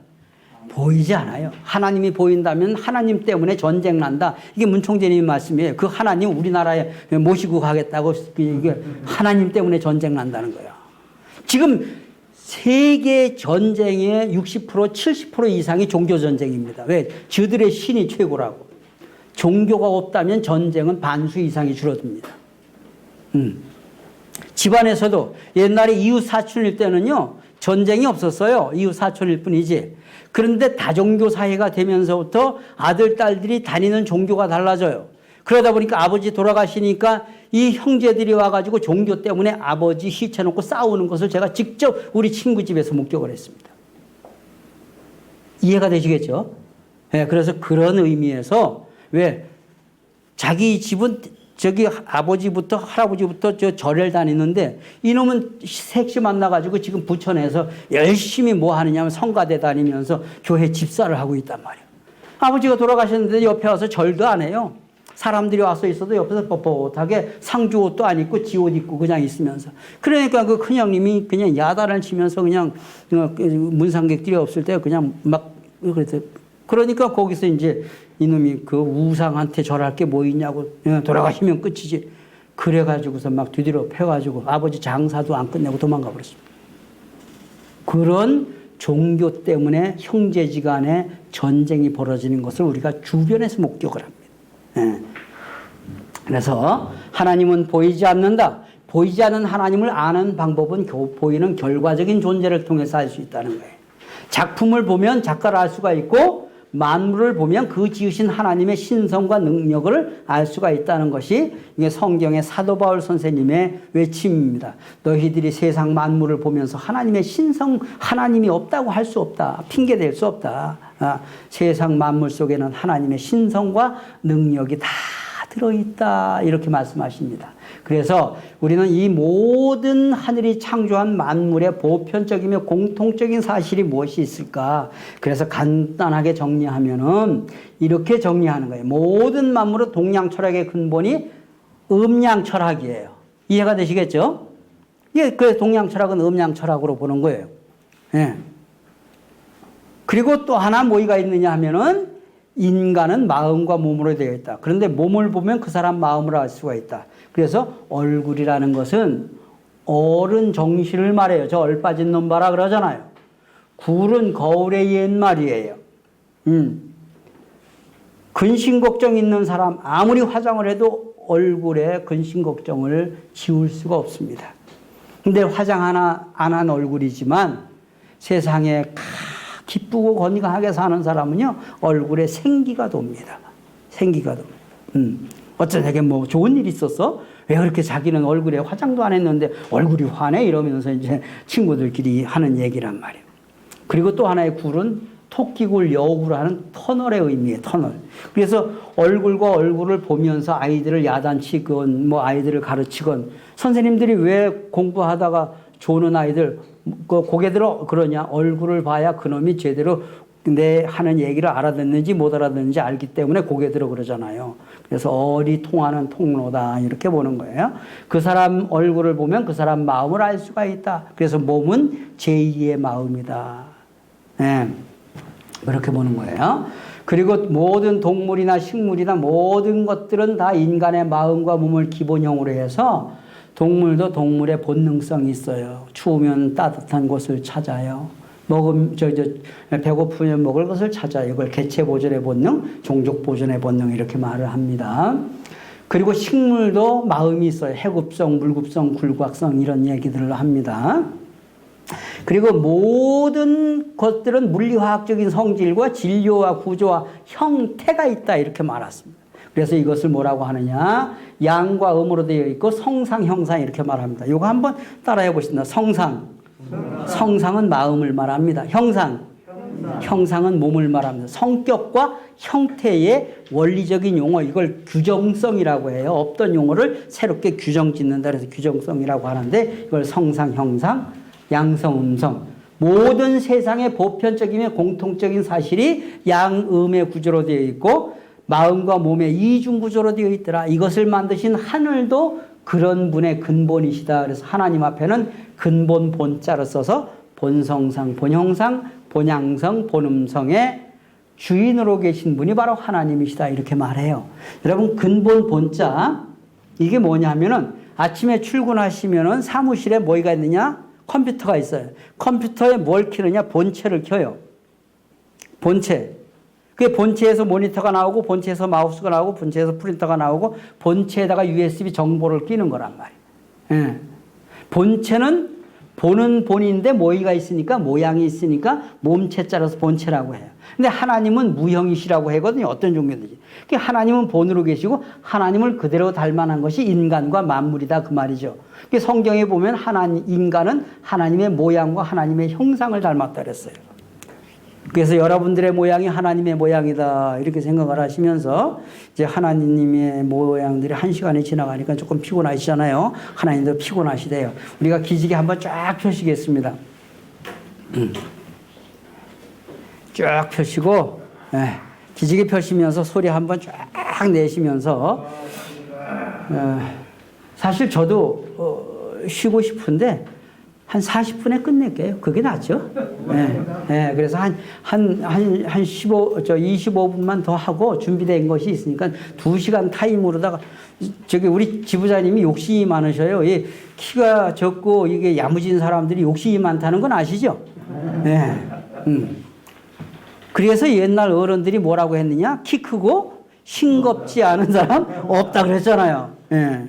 그러니까 얼마나 야무지신 분이시냐고요. 그러니까 제가 이제 그렇게 말씀드렸더니 2시간 꼭 채워주십시오 그러더라고요.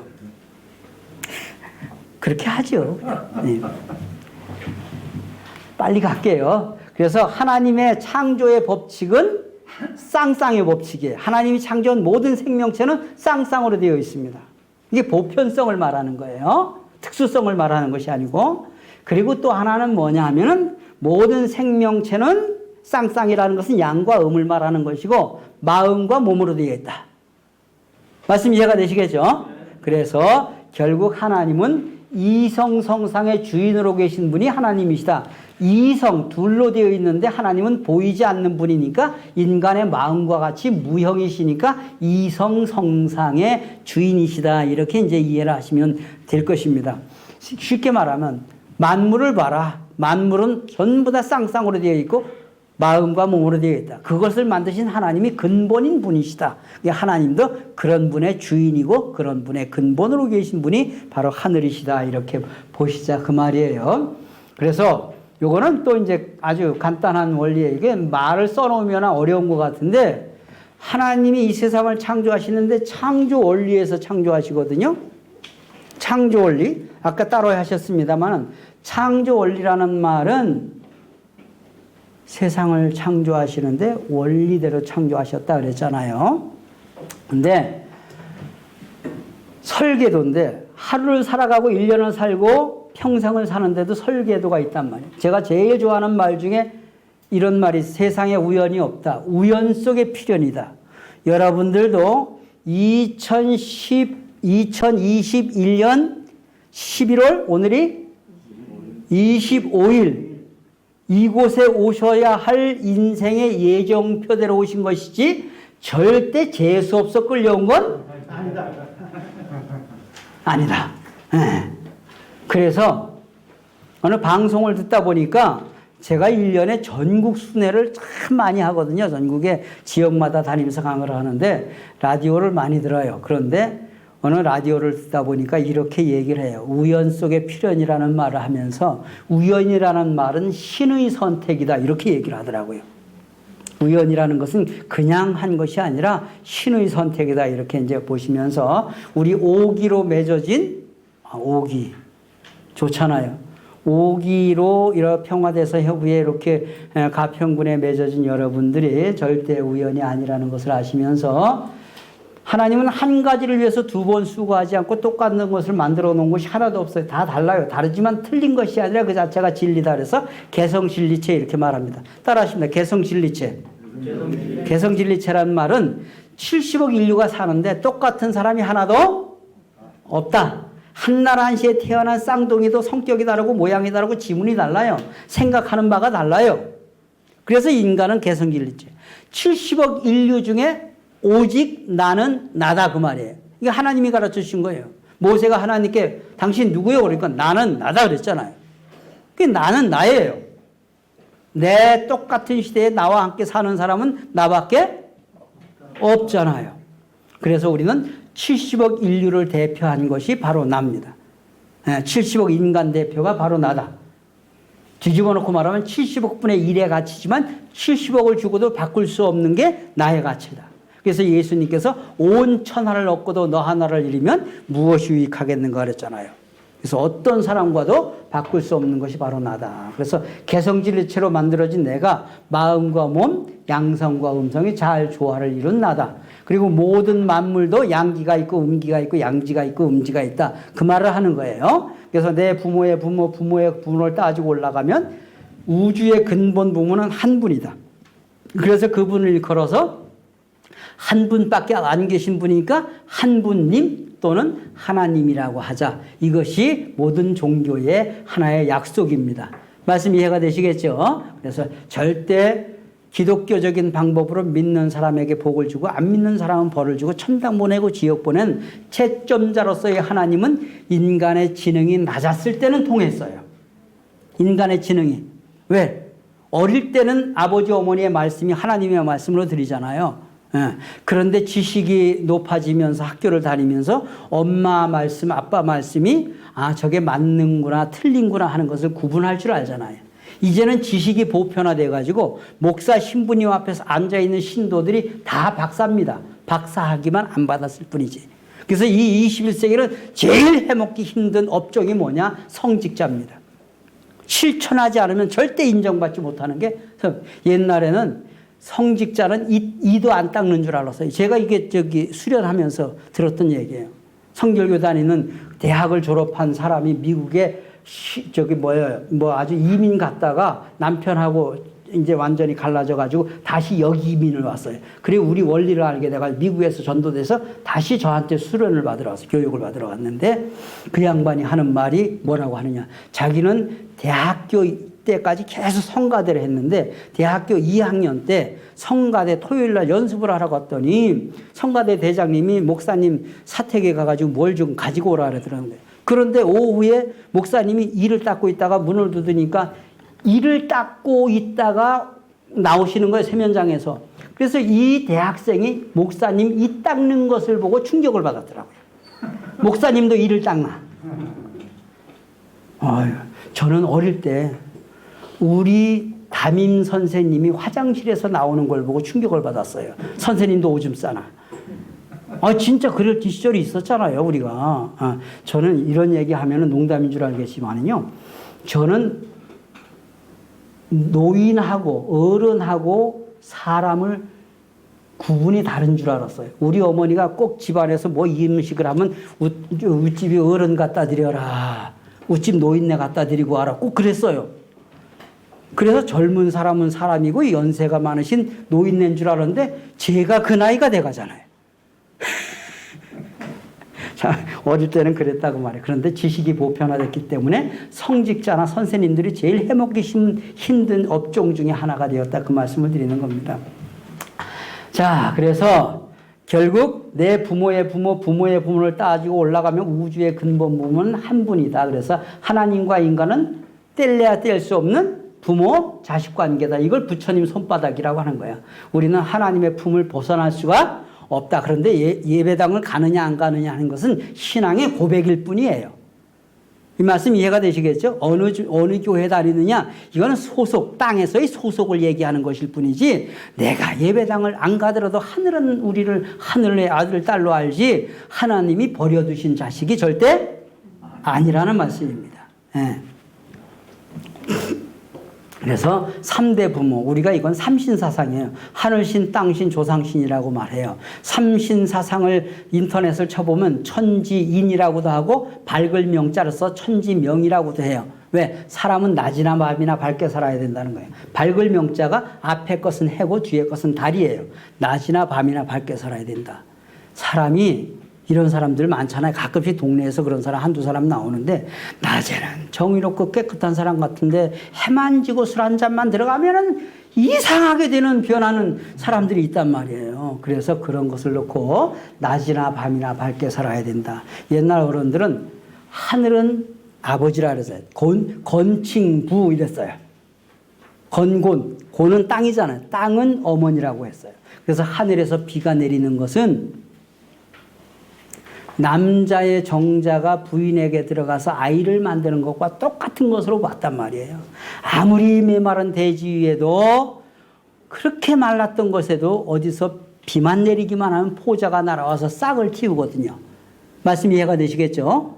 그래서 하늘을 아버지로 땅을 어머니로 딛고 사는 모든 생명체를 같은 포태에서 태어났다. 그래서 동포라고 하는 거예요. 동포는 민족적 개념이 절대 아니에요. 민족적 개념이 아니고 모든 생명체는 다 같은 하늘을 두고 같은 땅에서 사는 거예요. 다만 종만 다를 뿐이지. 종도 인간이 만들어 놓은 종이죠. 그래서 불가에서는 처처부처다. 기어다니는 개미 한 마리도 밟지 마라. 이렇게 말하던 거예요. 그래서 그런 의미에서 하늘은 아버지다 하는 고백은 예수님으로부터 주기도문에서 나온 것입니다. 그리고 지상 생활이 중요하다 하는 것을 간단하게 말씀을 드리고, 여러분, 하나님이 그러면 인간을 창조하시면서, 만물을 창조하고 인간을 창조하시면서 인간에게 주신 세 가지 큰 축복이 있어요. 세 가지의 큰 축복이 뭐냐 하면은, 우리가 어릴 때 들었던 것이, 야 이놈아 사람 되라 사람 되라 그랬잖아요. 그리고 나이가 들면은 뭐 하느냐 하면은 자기 짝을 찾잖아요. 그게 천생연분의 짝을 찾는 것이고, 그리고 가실 때 되면 가시는 게 복이겠습니까? 안 가시는 게 복이겠습니까? 가시는 게 복이지요. 그래서 이 땅에 태어난 게 복 중에 복이고, 그래서 생일잔치를 해먹는 거예요. 그리고 지상에서 한 남자 한 여자 만나는 게 복 중에 복이에요. 그게 천생연분이라는 것은 일생을 옛날에는 60년으로 봤어요. 요즘에 일생 100년이잖아요. 100년 주기란 말이에요. 일생 160년을 천바퀴를 돌아서 만난 것이 당신이다, 그런 뜻이에요. 그게 동양사상의 윤회거든요. 그래서 한 남자 한 여자의 만남, 하늘 천자 천생연분이라고 우리가 뒤져보면 나오는데, 원래는 일천천자 천생이다. 일생을 60년으로 천바퀴를 돌았다라고 하는 의미의 천생연분입니다. 그래서 여러분들 사모님들이 얼마나 귀하십니까? 여러분들 집안에 계시는 우리 아저씨들이 얼마나 귀하냐 그 말이야. 에? 세상에 70억 인류가 산다면 35억 어떤 남자를 주고도 바꿀 수 없는 내 남편이고, 어떤 여성을 주고도 바꿀 수 없는 내 아내라고 하는 것을 생각을 한다면 얼마나 이게 천주적인 만남이 아니겠느냐 그 말이에요. 그래서 왼수도 정이 들어서 사는 거예요. 예. 왼수도 정이 들어 사는 거예요. 부부는 정으로 사는 것이에요. 그리고 이 땅에서 육신 먹고 가는 것이 성스럽게 살다 가는 것이기 때문에 우리는 장례식이라고 아니하고 성화식이라고 합니다. 거룩할 성자를 쓰는 거예요. 거룩할 성자는 어떻게 만들어진 것이냐? 한문은 뜻이 있어요. 해자, 띄어나도 뜻이 있고 뭉쳐도 뜻이 있는 거예요. 위의 것에 앞에 것은 귀고 뒤의 것은 입이에요.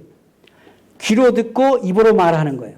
그리고 자기가 듣고 말한 것을 책임진다는 임자예요. 임금왕자라고 하기보다는 책임진다는 임자가 한문 뜻에 이건 저 가까운 거예요. 말한 것과 들은 것을 책임질 줄 아는 사람이 이게 거룩한 사람이에요.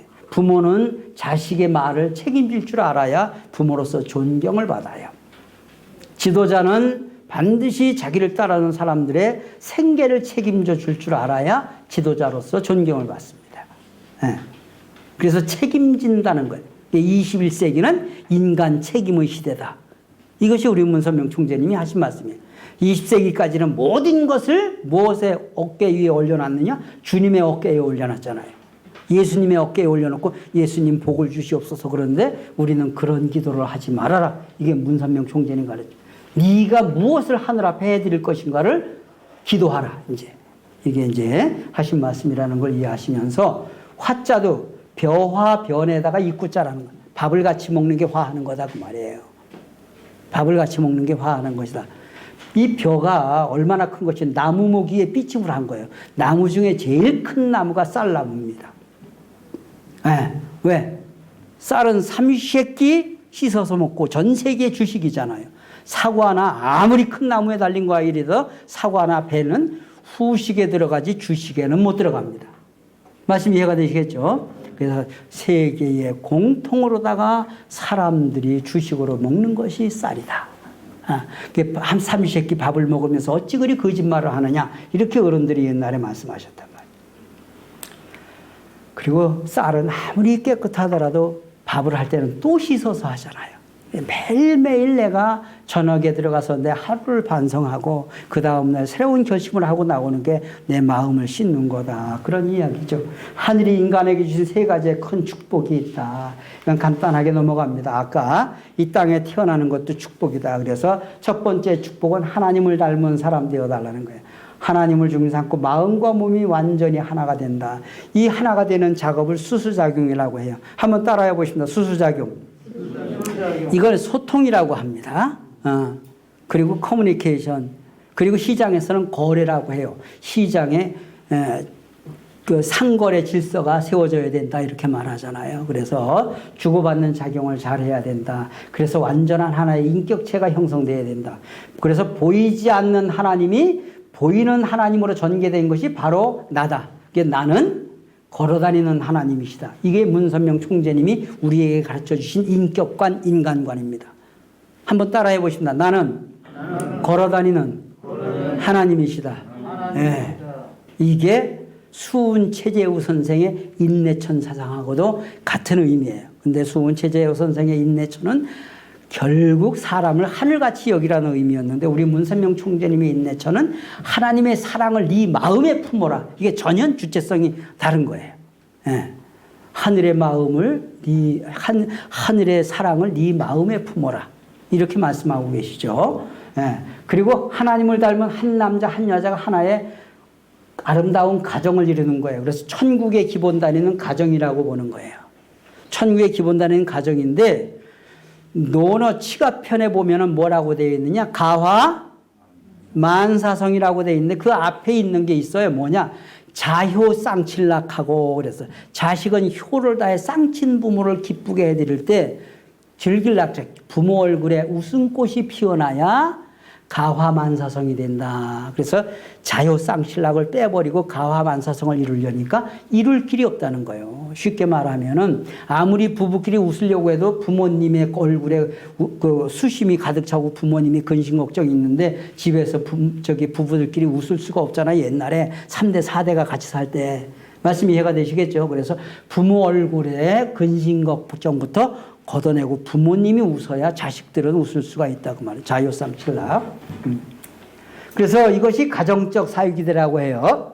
그래서 천국의 기본 단위는 절대 개인이 아니라 가정이다. 그래서 가정 천국을 외치는 것이 우리의 원리다 하는 것을 말씀드리면서 인간이 또 하나의 제3축복 만물을 주관하라 그랬어요. 이게 주관성, 완성, 환경권 완성이 되거든요. 이게 뭐냐면은 우리가 자연 속에서 와서 자연 속으로 돌아가시잖아요. 그래서 어르신들이 돌아가시면 돌아가셨다 그래. 돌아가셨다라는 것은 끝났다라고 하는 영어로서의 end의 개념이 아니라 새로운 목적지를 향해서 출발했다라는 리턴, 유턴의 개념을 가진 것이 돌아가셨다. 이 돌아가셨다라는 말씀 속에 윤회와 영생의 사상이 있는 거예요. 그러니까 동양 사상은 원의 사상이에요. 이 원을 생각하고 출발도 없고 끝도 없다라고 하면서 생겨난 종교가 원불교잖아요.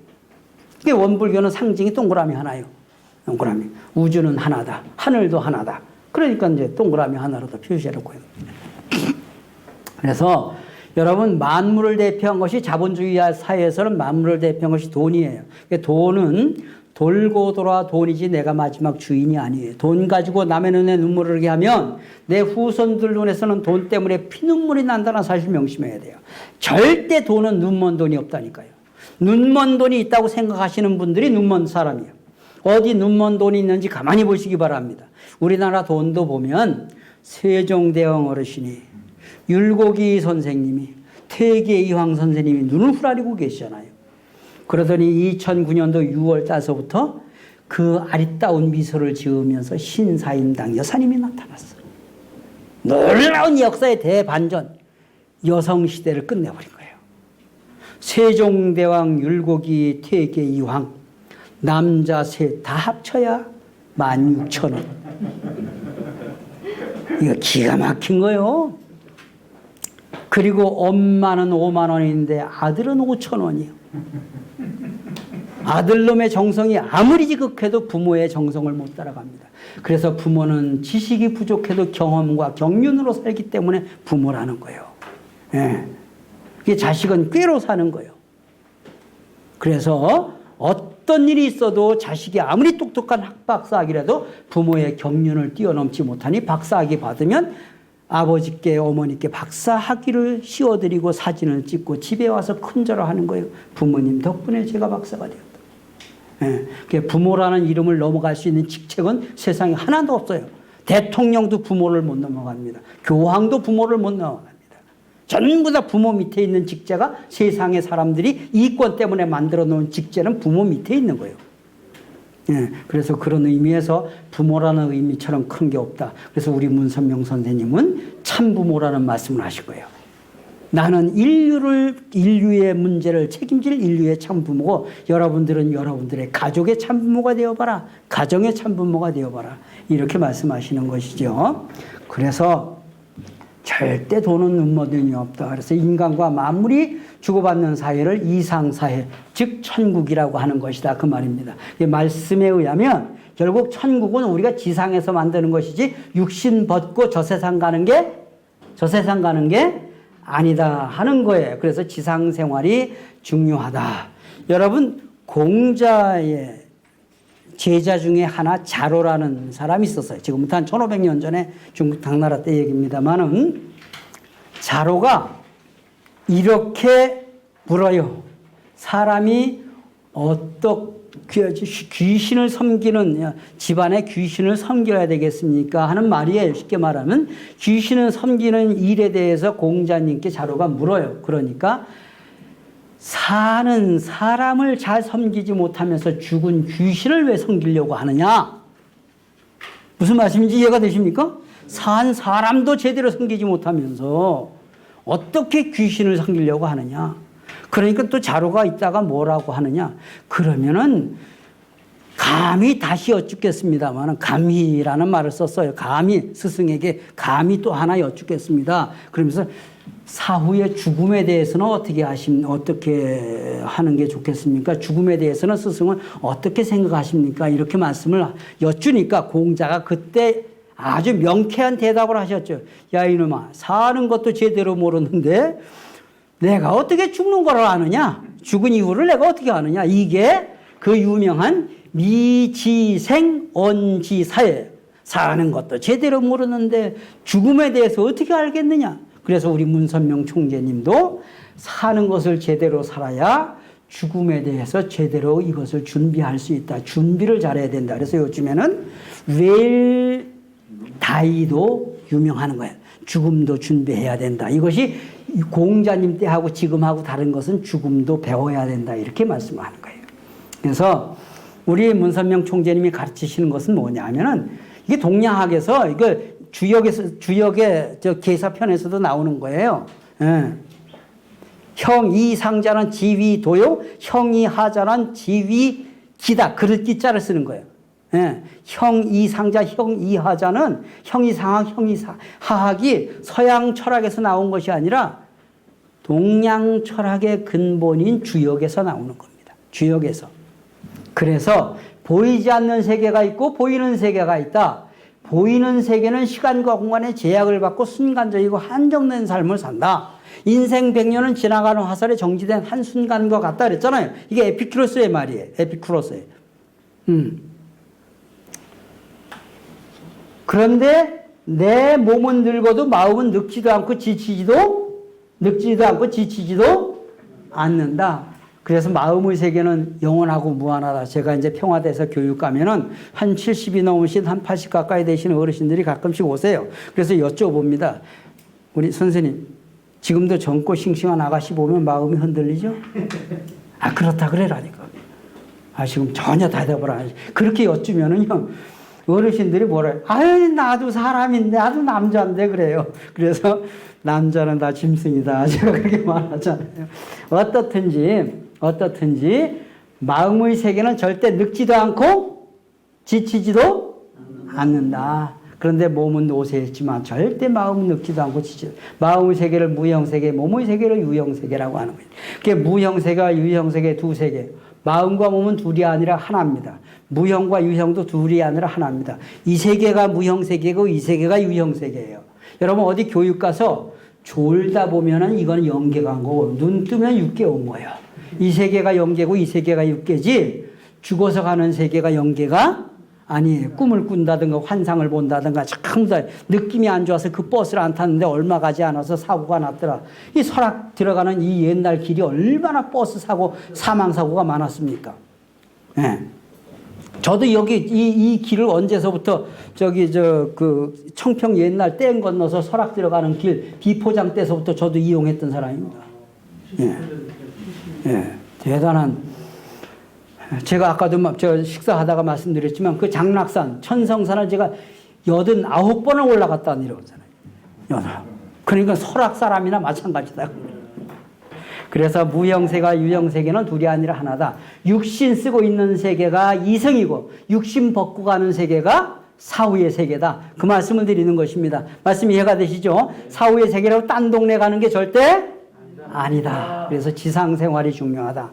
개똥밭에 굴러도 저승보다는 이승이 낫다. 그래서 이 세상에서 우리가 지금까지 살아온 생애보다 앞으로 더 선업을 쌓기 위해서 평화운동을 하는 것이다. 문선명 총재님 그렇게 말씀을 하시는 것입니다. 지금까지는 사회에 기여하고 국가에 기여하고 많은 일을 하셨지만 앞으로다가는 남북 통일과 인류 평화에 기여하시기 위해서 여러 지도자 여러분들을 이 자리에 불러서 이렇게 초대하신 것이 아닌가 저는 그렇게 생각을 합니다. 그래서 절대 천국과 지옥은 자신이 만드는 것입니다.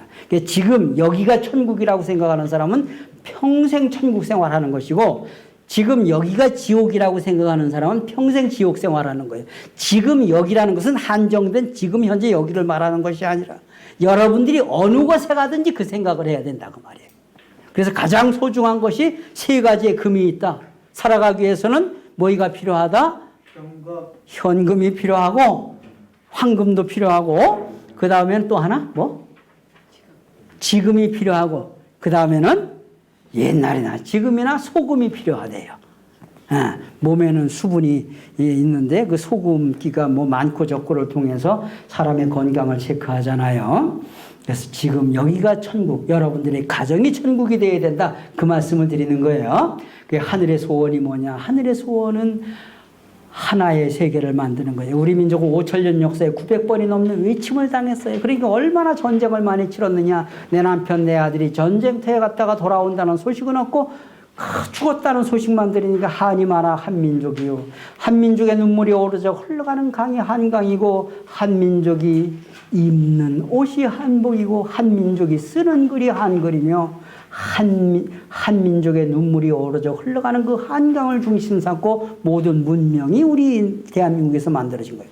한글이 세계의 모국어, 세계의 공통어가 된다는 것이 원리의 마지막 결론이거든요. 그래서 우리 문선명 한학자 총재님 내부는 우리는 참부모님이라고 하며 여러분들도 여러분들 가족의 참부모가 되어달라는 부탁입니다. 참부모는 거짓 부모와 대비된 사상이 아니고 지역으로 말하는 거예요. 범위로 말하는 거예요. 면장님은 면의 참부모가 되고 군수는 군의 참부모가 되어지고 나라의 대통령은 나라의 참부모가 되어지는 거예요. 그래서 경제를 살리기 위해서 애쓰는 거예요. 그래서 우리 민족이 한마는 한자에서 이제 큰 한자, 나라 한자, 대한민국 국호를 바꾼 거예요. 큰 하나의 민족이 모여 사는 나라다. 이걸 지구성을 뜻하는 거예요. 이걸 성경에서는 에덴 동산이라고 한 거예요. 오색 인종이 한민족이요 태평양을 한강 삼아 한복은 세계의 예복 중에 예복이 되고 한글은 세계의 공통어 세계의 모국어가 된다는 것이 원리의 마지막 결론이에요. 그렇기 때문에 이 세계는 오색 인종 국경은 전부 다 인간이 만들어 놓은 것이에요. 이제는 지구성을 이제 완전히 지구는 하나의 성이로서 하나의 대가족 사회를 이루는 날이 멀지 않았다는 거예요. 그래서 전 세계적으로 지금 현재 한류 열풍이 불고 있잖아요. 이건 놀라운 사실이에요. 여러분 세계적으로 지금 BTS라는 것이 나가가지고 한국말을 가르칩니다. 한국어로다가 노래를 부르면 그 한국어 노래를 전 세계적으로 다 따라 부릅니다. 한국말로. 우리가 어릴 때 중고등학교 다닐 때 저 팝송 배울 때 밑에다가 뭐라고 썼으면 예스터데이, 레딧비 하면서 한국말로 써놓고 노래 불렀잖아요. 근데 세계가 지금 한국어품이 일어나고 한국이 세계의 성지가 되어지는 거예요. BTS를 중심 삼고 K-팝의 성지가 한국이 되어지는데 그 성지 이전에 우리 문선명 총재님께서 이 대한민국을 신앙의 성지로 삼으셨다. 그리고 그 중에 가장 센터가 가평군이라고 하는 생각을 하게 되면 가평에 살고 계신 여러분들이 얼마나 복된 지역에 사는지를 스스로가 이제는 앞으로 먼 미래는 멀지 않아 느끼게 될 것입니다. 우리 위원장님 하셨던 분들은 설악에 사시면서 얼마나 설악이 복받은 땅인지를 아셨잖아요. 그래서 이제 한류 열풍이 절대 우연이 아니다. 전 세계는 이제 우리 문선명 총재님이 축복해 놓은 전 세계 축복 가정들은 매일 아침에 한국을 바라다 보면서 큰 절, 이걸 경배라고 해요. 큰 절을 하면서 하루를 출발하고 한국말로 가정 맹세를 이렇게 살겠습니다. 참된 가정을 이루겠습니다. 한국말로 복창을 하면서 하루를 출발하는 이 귀한 땅에 살고 계신 여러분들이다. 그렇다면 여러분, 이 지역에 사시는 분들은 제가 늘 올 때마다 말씀드리는 것이 어떤 일이 있어도 가평을 떠나지 마십시오. 가평에 이사를 가지 마십시오. 친구들은 가평으로 오라고 하셔야 됩니다. 가평이 복받은 땅이다 하면서. 가평으로 주소 얘기해주세요. 네, 제가 아까 말씀드렸잖아요. 저 1년 동안 설악에 살았어요. 네, 그러다가 업무상 구리로다가 지금 경기도민입니다. 저도. 가평에서 경기도나 뭐 같이 그냥 봐주세요. 네. 그래서 총재님의 참사랑 운동은 이렇게 작게 시작해가지고 전 세계적으로 지금 현재 190개가 넘는 나라에서 대한민국을 신앙의 성지, 자기들의 마음의 고향으로 여기고 있다라는 거예요. 이 얼마나 복받은 땅이냐 하는 것을 여러분들이 꼭 기억을 해 주시길 바랍니다. 정말 하늘이 원하는 것이 뭐냐. 가평 군민을 통해서 가평이 하늘 앞에 우뚝 서서 세계의 중심 센터가 가평이라는 것을 이제 만천하의 하늘이 드러내고 싶은 것이 여러분들을 통해서 드러내고 싶은 것이다 하는 것을 제가 말씀을 드립니다. 우리의 희망은 그러면 뭐냐. 아무리 이 동네가 좋아도 내 가정 하나를 살리지 못하면 안 된다. 그래서 바로 가정에 행복해야 평화가 찾아온다.